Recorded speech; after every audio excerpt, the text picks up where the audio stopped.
젊은 남성층이 지지를 많이 보내고 있습니다. 반대로 말하면 특정 계층에 국한돼 있다라는 좀 지적도 받을 수 있는데요. 확장성 측면에서 아무래도 한계로 작용할 수 있다라는 이유인데 좀 이를 극복할 방안이 있습니까? 사실 보수 진영의 사람이 2030 세대의 지지를 받는다라는 것 자체가 확장성을 보여주는 것입니다.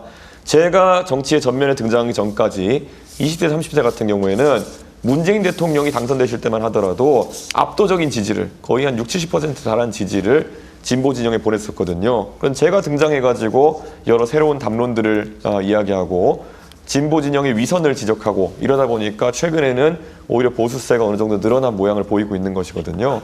저는 제가 증명한 거 확장인 것이고, 제가 오히려 전통적 지지층에 뭐 잘못한 것이 있냐, 그건 제가 만약 국민의힘 후보였다면은 전부 또 저를 지지했을 표인 것입니다. 그렇기 때문에 그런 부분에 대해 가지고는 뭐 세대별로 표가 갈린다 이런 얘기를 하기는 어려울 것 같습니다.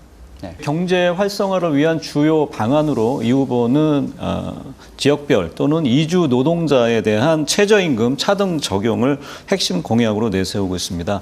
일부에서는 이를 두고 합리적이다, 또 용기 있는 지적이다 이런 호응하는 분들도 있지만 젠더 갈등을 비롯해서 이준석의 정치는 결과적으로 사회를 분열시키는 그런 측면이 있다. 갈라치기로 이어져 왔다. 이런 비판도 나오고 있습니다. 이에 대한 후보의 입장이 무엇인지, 그리고 토론 과정에서 말씀하셨듯이 국민의힘 후보가 2030의 지지를 받았다는 것 자체가 확장성이 있다는 게 아니냐 말씀하셨는데, 또 그 이상에서의 연령대에서는 지지율이 상대적으로 낮은 그런 모습입니다.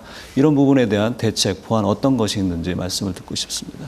저는 아마 이번 TV 토론 과정을 통해 가지고 누군가에게 갈라치기라고 지목하고 혐오라고 지목하는 것이, 예전에 우리가 한 30, 40년 전에 누군가가 통일에 대해서 조금 다른 생각을 가지고 있으면은 빨갱이다 이렇게 지적했던 것과 비슷한, 그냥 의미가 없는 그냥 지적이라는 얘기를 아마 이해하시게 될 겁니다.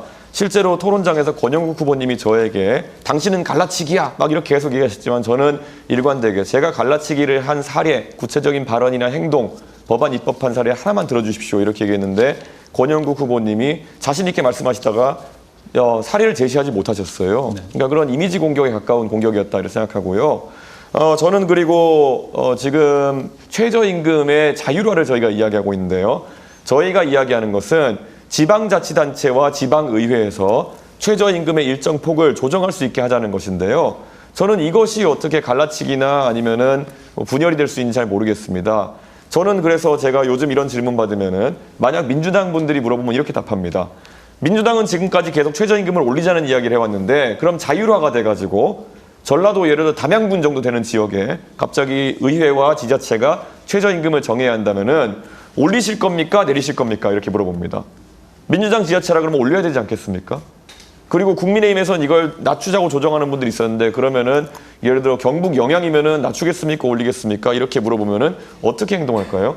저는 이건 자율화이지 올리거나 낮추겠다는 의지가 아니고, 저는 지자체에다가 그 권한을 줘야겠다는 입장을 가지고 있는 겁니다. 실제로 미국 같은 경우에도 주별로 연방 최저임금이 7불대로 이미 존재하고요. 이것보다는 높이 줘야 되는 건 맞는데 주별로 최저임금을 따로 정할 수 있게 권한을 주는 겁니다. 그렇기 때문에 저는 이 부분은 오히려 지자체의 권한을 늘리는 것이고, 또 민주당에 계신 분들이나 정의당에 계신 분들은 항상 지방자치제의 확대를 이야기해 오셨습니다. 그래서 일부러 지방정부까지 가자는 얘기를 하셨는데요. 이준석이 방금 이야기한 것이 지방정부의 권한을 확대하자는 겁니다. 그렇기 때문에 오히려 민주당에 계신 분들이라면은 쌍수를 들고 환영해야 되는 것인데, 이준석이 말하다 보니까 본인들의 평소 주장과 다르게 이건 갈라치기다 하시는 분들이 있는 것 같은데요. 다시 한번 노무현 대통령의 말씀으로 매짐하자면은, 민주당에 계신 분들이나 정의당에 계신 분들은 부끄러운 줄 아셔야 됩니다.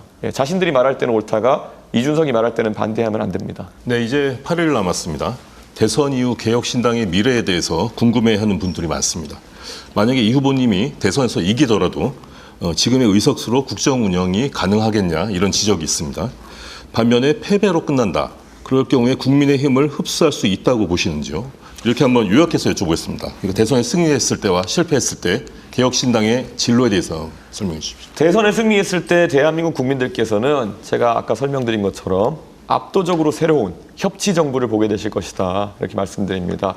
내각은 젊어질 것이고 전문가들이 내각에 참여하게 될 것입니다. 저희가 19개 부처를 13개 부처로 줄여서 효율화하고 3명의 부총리를 둬가지고 전문가들이 통화를 할 수 있도록 하겠다 이렇게 말씀드렸는데요.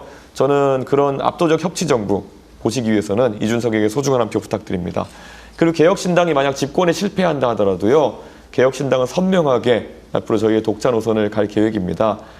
물론 국민의힘에서도 일부 개혁적인 의원들이나 이런 분들이 동참을 하겠다는 의사를 밝힐 수도 있지만요. 가장 중요한 것은 내년에 있을 지방선거에서 젊은 세대 중심으로 우리가 화수분을 펼쳐놓는 것입니다. 저는 그게 당면한 과제이고 대선이 끝나고 만약 저희가 집권하지 못한다라도 첫날부터 열심히 임하도록 하겠습니다.